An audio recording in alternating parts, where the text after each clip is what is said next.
Hi friends, it's Jess with Our Bipolar. Welcome back to my channel. If you're new here, just a little bit about me. I have bipolar 1 and I was diagnosed about 26 years ago when I was a sophomore in college. Today I want to talk about why I have never been hospitalized for bipolar. And it's not because I didn't need to be. But before we get into that, I'd ask you to please subscribe to my channel, like this video, comment. I love hearing from you, so please let me know what you think about this topic. Okay, so yes, I have never been hospitalized for bipolar. I've never seen the inside of a psych ward or any other kind of institution, and I really should have. But I'm gonna tell you why I think I have never been hospitalized, even in my worst moments with bipolar, the worst mania, psychosis, the worst depression. I think it comes down to these 4 things: knowledge, fear, stigma, and ignorance. So I'll try to go through all of these. So starting with knowledge. So my first full-blown manic episode is sort of what set the stage for me never being on a psych ward, even when I needed to be.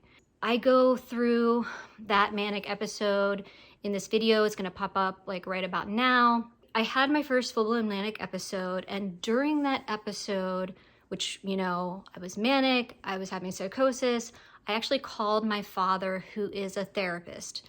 So he came to my school and he called my psychiatrist. I was already being treated for major depression. You know, I was misdiagnosed.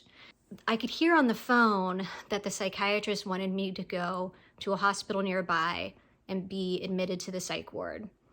And when I heard that, I started protesting, crying, begging, please don't take me to the hospital. Don't take me to a psych ward. It just sounded so scary. I was extremely fearful. All I knew was things I'd heard, things I'd seen in movies and on TV. And I just couldn't bear it at the time. I mean, also I was in psychosis and I was manic, so I wasn't really thinking straight, and you know, someone else needed to be making this decision for me. What happened was my dad, like I said, he's a therapist. He knew a lot about these local hospitals and psych wards, and he knew that he didn't want his daughter in any of those places. Because of the failure of having, you know, not having psych wards and hospitals that are well run and safe, at least in my area, my dad allowed my psychiatrist to not send me to the psych ward and asked that he could take me home and take care of me, since he has some knowledge of bipolar, other mental illnesses, just through his profession. And my psychiatrist agreed. So I didn't go to the psych ward. Instead, she called in some tranquilizers that I took with breakfast, and I went home, and I don't remember the next, week or so. From there, I was under her care, which was actually very bad, and I probably would have done better at the psych ward. I was put on meds that you'll see in that other video. I was mostly on the same meds for the next 8 or so years, and they did not do well for me. You know, I had rapid cycling. I would go either into mania or depression every month. Usually it was mania. Had an extremely hard time sleeping all through college and, just into my 20s. So you can see too that I just had a lot of ignorance. I truly didn't know what I needed, and I didn't know that the psych ward could possibly help me. I know lots of people with bipolar. I have heard really good stories about psych wards and psych hospitals, and I've also heard horrible stories. So I'm not discounting any of your experiences. I do understand that this could have been a worse experience for me. Maybe it could have been horrific even. But I truly didn't know. I was afraid of something because it was the fear of the unknown. So that's where the fear also kicks in. There's also my parents' fear, specifically my father's fear, because he did have knowledge of, you know, what was going on in these hospitals. It's all really sad. And like I said, for almost a decade, I had very bad cycling with my bipolar. I didn't really have psychosis. I was taking Depakote, and for some people, Depakote is like a wonder drug. For me, it was not. The Depakote did keep me out of psychosis, but that's it.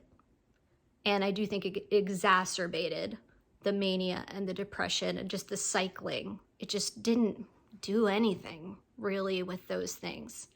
So then the other thing that's sort of interwoven in this knowledge and fear and ignorance of being hospitalized for bipolar is the stigma. You can't get away from it. It's one of those things that, I mean, it's pretty much the sole reason I have this YouTube channel, sole reason I do volunteer work and I speak at high schools and just try to talk about bipolar as much as I can, because I know that breaking that silence is key to breaking the stigma. There are many, many people, as you know, who have mental illness in this country, across the world.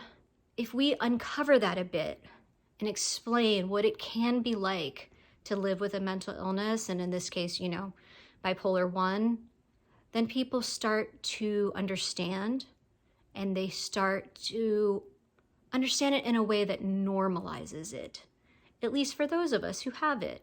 Everyone's life is touched by mental illness in some way. Everyone, if they don't have one, they know someone who at least has depression or anxiety or bipolar or schizophrenia, anything like that. We are all touched by it. And we need to make it more commonplace.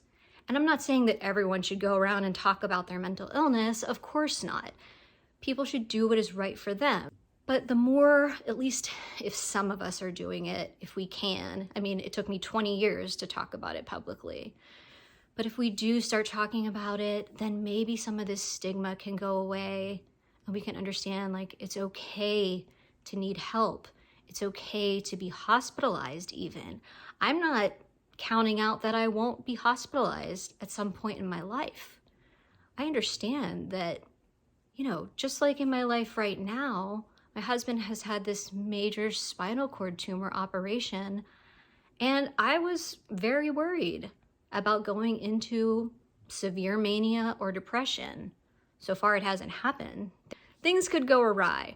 I know that in the future, if I do need that kind of help where I need to go somewhere, and even if it's mostly to kind of have time alone, time away where I can sort of get back on track, maybe do a medication change. I mean, these are all things that could happen. You know, that's why I wasn't ever hospitalized bipolar, why I think I should have been, and why I might be in the future. So if you've been hospitalized, I would love to hear your thoughts on this topic. Tell us in the comments, and if you think I'm wrong, tell me. I would be happy to hear that and discuss it with you. So thank you for watching this video, and I'll see you in the next one. Bye.